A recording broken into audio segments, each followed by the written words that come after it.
되기를 바랍니다.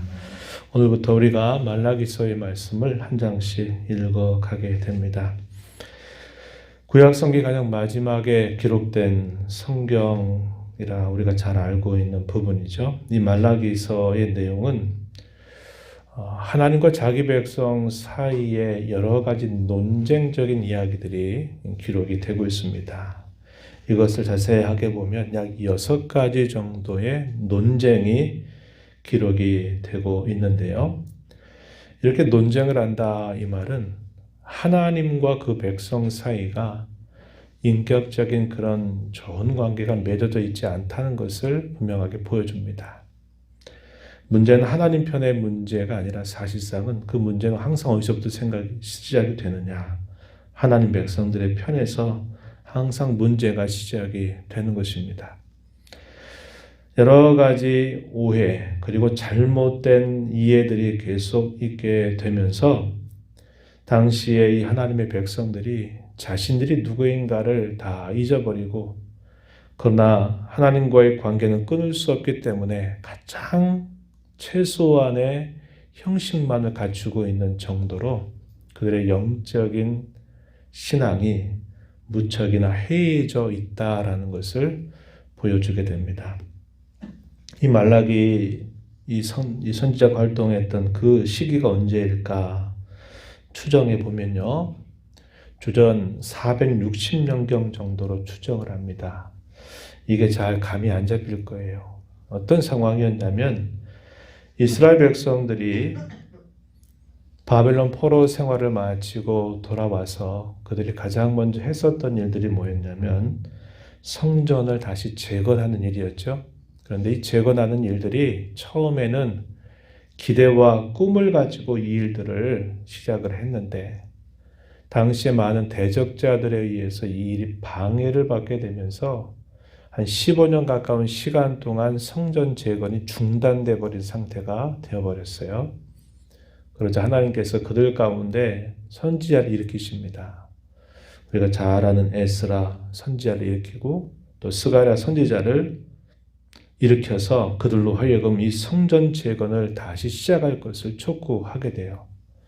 그리고 나서 성전이 완공이 됩니다. 이때가 주전 516년의 때예요. 그러니까 말라기 선지자가 활동을 하던 그 시기는 성전은 이미 완공이 돼서 오랜 시간이 흘러간 겁니다. 약 50여 년 정도의 세월이 흘렀어요.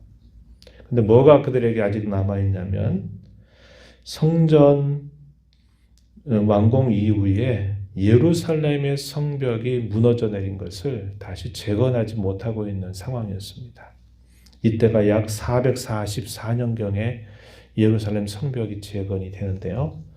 그 사이입니다. 그 사이에 하나님께서 말라기 선지자를 보내서 당시 백성들과 논쟁하는 여러 이야기를 통해서 하나님이 뭘 원하시는지 그 백성들이 무엇이 문제인지 그것을 여러 논쟁을 통해서 이야기하고 계시는 겁니다.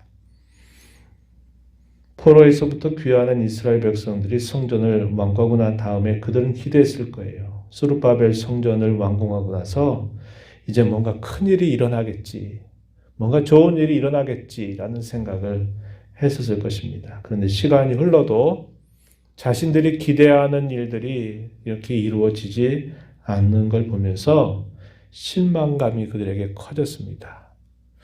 우리가 왜 바빌론에서 여기까지 돌아와서 우리가 보낸 이 시간들이 도대체 뭔가? 우리가 뭘 그렇게 받으려고, 뭘 그렇게 얻으려고 이렇게 이 땅에 왔는가? 돌아왔는데 이건 뭔가? 라고 하는 이런 생각이 들면서 그들이 영적으로 매우 해이해져 버리는 상태에 치닫게 된 것입니다. 그러다 보니까 그것이 하나님을 향한 반항 혹은 반역 같은 그런 태도로 나타나게 된 겁니다. 바로 그러한 때에 하나님께서 말라기를 보내서 그들로 하여금 하나님이 뭘 원하시는지 그들이 어떤 영적인 상태에 처해져 있는지를 이 말씀을 통해서 일깨워 주시는 겁니다. 본문 1절 말씀으로 가서 보면은 여호와 하나님께서 말라기를 통해서 이스라엘에게 말씀하신 경고다. 이렇게 이 본 선지서가 시작이 되고 있습니다. 이 경고라는 말, 그렇게 좋은 말은 아니죠. 듣기 좋은 말은 아닙니다. 왜 이렇게 말씀하시는가? 그들의 영적 회의함, 하나님을 향한 아주 영식적인 그런 최소한의 모습밖에 행치 않는 그들에 대하여 하나님께서 엄숙하게 경고하시는 내용이 주어지고 있는 겁니다. 오늘 우리가 읽어가는 1장의 내용에서는 두 가지 논쟁이 소개가 됩니다. 하나는 2절에서부터 5절까지 내용 중에서 하나님의 사랑에 대한 논쟁입니다. 이스라엘 백성들은 하나님 우리를 사랑하는 건 맞습니까? 하나님이 사랑하신다면 우리에게 이렇게 하실 수 있습니까? 이런 식의 반항을 가지고 있었던 겁니다. 그래서 하나님께서는 그 백성들을 여전히 사랑하신다라고 말씀하는데 이스라엘 백성들은 하나님 사랑을 우리가 믿지 못하겠습니다. 이런 식의 태도를 보이고 있는 거죠. 1장 6절에서부터 2장 9절까지 내용에서는 두 번째 논쟁이 소개가 됩니다. 거기서 논쟁의 중심적인 주제는 뭐냐면 하나님께 드리는 제사, 또 하나님 앞에 드리는 제물이 얼마나 그것이 부적절한 것인가에 관한 문제를 하나님께서 말씀하시게 됩니다. 오늘날로 말하면 예배하는 그런 모든 것들이 아주 형식에 치우쳐 버려 있는 그런 상태를 하나님께서 이걸 통해서 지적하고 계시는 겁니다. 첫 번째 논쟁으로 가서 보면은 2절에 이렇게 말합니다. 여호와께서 이르시되 내가 너희를 사랑하였노라 하나 너희는 말한다. 주께서 어떻게 우리를 사랑하셨습니까? 언제 사랑하신 걸 우리에게 나타내 주셨습니까? 라고 말하는 겁니다. 하나님은 그 백성들을 향한 사랑이 변함없다고 이야기하고 예나 지금이나 앞으로도 내 사랑은 변함이 없다. 이렇게 얘기하는데 당시 이스라엘 백성들은 하나님이 언제 우리를 사랑하셨습니까? 어떻게 우리를 사랑하셨는지 한번 말씀해 보세요 하는 식의 태도를 취하고 있다는 겁니다. 여호와 하나님께서 말씀하세요. 에서는 야곱의 형이 아니냐. 그러나 내가 야곱을 사랑했다. 하나님의 사랑은 조건적이지가 않다. 이것을 이야기하죠. 분명히 당시의 질서상으로는 첫째가 장자가 되지만 하나님은 장자 대신에 오히려 그 동생을 하나님은 사랑했다라고 이야기하십니다. 야곱을 사랑했다라고 이야기를 하시는 거예요. 하나님의 사랑은 사람들의 어떤 조건의 여하에 따라서 결정된 게 아니라 그 하나님의 사랑은 조건이 없는 하나님의 순수한 사랑이고 하나님이 그저 기뻐하셔서 하시는 그런 사랑임을 이야기해 주시고 계시는 겁니다. 에서가 패망을 당하고 어려움을 당하고 난 다음에 다시 그들을 재건하려고 할 때조차 하나님은 내가 그것을 너에게 허락지 않는다라고 하나님은 말씀하시고 행하셨다라는 사실을 이야기하십니다. 4절 중간 정도 보면 나 만군의 여호와는 이루노라 그들은 싸울지라도 나는 헐리라 이렇게 이 말씀을 하셔요. 그래서 문제는 뭐냐? 하나님의 사랑에 대한 오해가 아주 깊이 있다는 겁니다. 왜 이런 일들이 생길까요? 아까 그런 배경을 말씀드렸죠. 한껏 기대를 했어요. 근데 그 기대가 어떤 기대입니까? 자기들이 원하는 기대였어요. 자기들은 이렇게 되기를 기대하고 바랐어요. 그런데 자신들이 기대한 것에 그 일들이 이루어지지 않으니까 하나님은 우리를 사랑하시지 않는 거야. 하나님의 약속은 거짓된 거야. 라고 이렇게 생각을 하고서는 하나님을 향해서 언제 우리를 사랑하셨는지, 어떻게 사랑하셨는지 한번 말씀해 보세요. 이런 식의 태도를 취하게 되는 거죠. 우리가 뜻밖의 어려운 일들을 만나게 될 때 우리의 마음이 그런 마음에 휩싸이게 될 때가 많습니다. 그러나 우리는 매우 조심해야 돼요. 하나님이 우리를 사랑하시는 그 사랑은 결코 변함이 없습니다. 문제는 내가 뭔가 많은 것들을 내가 스스로 무엇인가를 기대하고 결정하고 그렇게 해 주셔야 된다라고 생각하는 그런 문제 때문에 우리 자신에게서 문제가 생기는 것이지 하나님 편에 어떤 문제가 생기는 것이 아님을 우리는 매우 조심해야 한다는 거죠. 두 번째 논쟁에 가서 보면 하나님에 대한 그런 불신과 그런 반역의 마음이 있다 보니까 그들이 하나님 앞에 제사를 안 할 수는 없고, 근데 제사하는 것이 누가 봐도 제사 같지 않은 식의 제사를 드리면서 그래도 우리는 하나님 제사하고 있습니다. 우리는 하나님께 예배하고 있습니다. 라고 말하는 거예요. 하나님이 이 부분에 대해서 지적을 하시는데, 먼저 제사장들에 대해서 이렇게 말씀합니다. 6절에 보면 내 이름을 멸시하는 제사장들아, 하나님께서 제사장들을 부르시는데 이 종교 지도자들조차도 아주 해이해져서 하나님 아주 우습게 여기는 그런 태도를 취하고 있는 겁니다. 그래서 하나님은 너는 왜 나를 이렇게 멸시하느냐라는 식으로 부르시는데, 이 제사장들이 뭐라고 답변하느냐?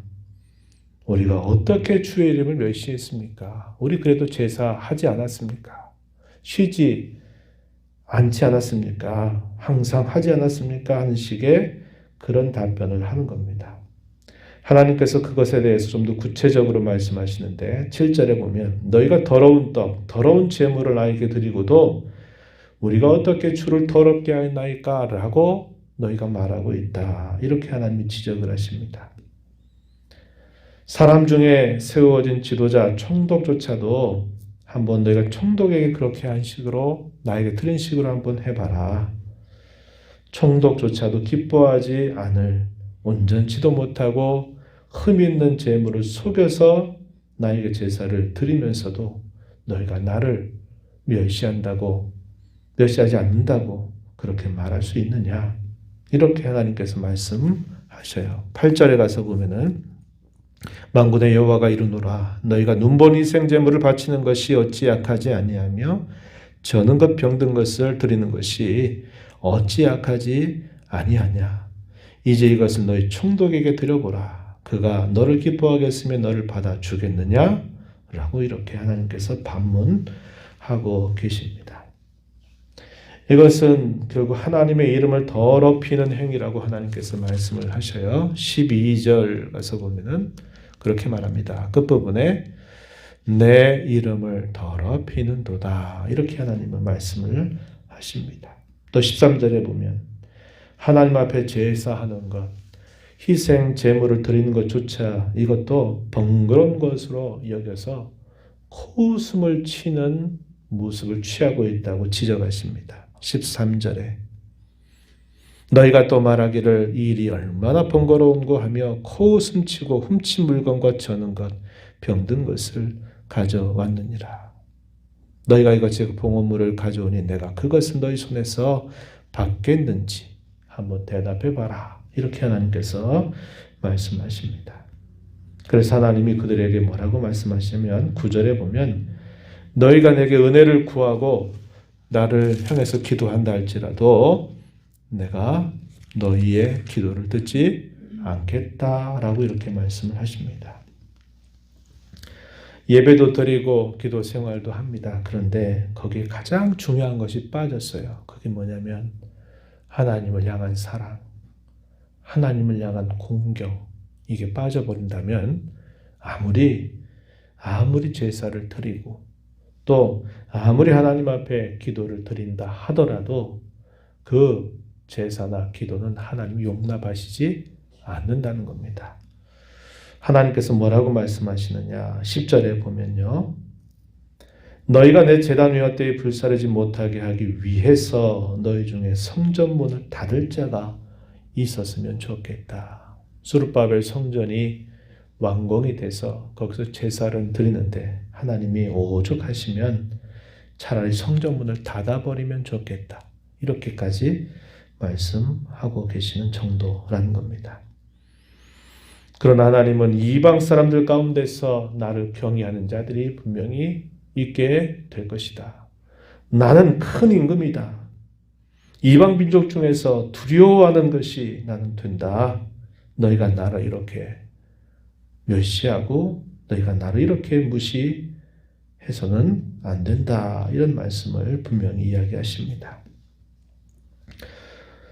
우리가 하나님을 어떻게 대하느냐 하는 그 자세, 그 가운데서도 하나님을 향한 사랑, 하나님을 향한 공경의 마음이 빠져버리게 된다면 우리의 모든 종교적인 행위들은 하나님 앞에 역겨운 것이 될 수 있다는 것을 우리는 매우 조심해야 합니다. 우리가 이런 부분들을 깊이 살펴보면서 그러나 우리가 긴 코로나 이런 상황을 겪거나 여러 가지 일들을 겪어가면서 영적인 회의함에 깊이 내가 젖어 있는 것은 아닌지 우리 오늘 말씀을 통해서 한번 깊이 돌아보아야 합니다. 이게 가장 큰 위기가 될 수 있다는 것을 우리는 조심해야 되겠습니다. 그리고 하나님과의 관계는 인격적인 신앙 관계가 맺어져야 돼요. 하나님이 우리의 마음을 알아드리고 알아주시고 우리 여러 속사정을 알고 계신 것처럼 우리도 신앙생활 하는 데 있어서 무조건 나를 중심으로 모든 신앙생활을 하는 일들을 거절해야 합니다. 하나님의 마음을 헤아리고 그분의 속뜻을 살피고 하나님 왜 이런 말씀을 하시는지 그 속마음을 읽어드리는 그런 자세를 갖고 우리의 신앙을 잘 다져가지 않게 된다면 우리도 이러한 영적인 회의함, 하나님과 관계는 끊지 않으면서도 하나님을 아주 멸시하는 듯한 이런 식의 태도를 보이고 살아갈 수가 있게 되는 겁니다. 이런 부분들을 우리가 조심해서 잘 살피면서 우리의 신앙을 다지고 또 우리의 신앙이 하나님 사랑과 그분 향한 공경이 잘 회복되는 일들을 위해서 함께 기도하고 힘써가는 우리 모두가 되기를 진심으로 바랍니다. 하나님 아버지, 오늘도 저희들을 이렇게 불러주셔서 하나님의 면전에 세워주심을 감사합니다. 하나님 아버지, 이스라엘 백성들이 하나님을 향한 기대를 갖는데 그 기대가 하나님의 뜻에 따라서 갖는 기대가 아니라 자신들이 한껏 기대했던 그 기대가 그런 하나님의 약속이 이루어지는 과정에서 이루어지지 않는다 그래서 그것 때문에 영적으로 해이지고 불신하고 하나님 멸시해가는 그런 시대의 모습을 저희가 함께 읽어보았습니다.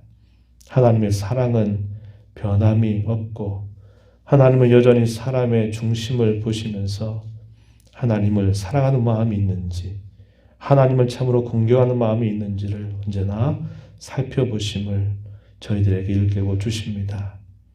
코로나와 같은 이런 오랜 시간 동안 계속되는 이런 공고함과 어려움 또 우리가 삶 속에서 겪는 여러 가지 일들로 인하여 행여나 저희들의 하나님을 향한 사랑과 하나님을 향한 공경함이 희해지지 않았는지를 다시 한번 일깨워 주시고 저희의 신앙을 잘 다져서 무엇보다도 하나님을 사랑하는 마음을 잘 회복하고 하나님은 그 어떤 것보다도 공경할 줄 아는 그런 신앙이 되도록 저희들을 인도하여 주시옵소서. 오늘도 은혜의 보좌 앞에 나와서 아버지 은혜를 간절하게 구하는 모든 심령들의 간구에 귀를 기울여 주시고 가장 적절하고 좋은 곳으로 응답하여 주시옵소서. 예수님 이름으로 기도하옵나이다. 아멘.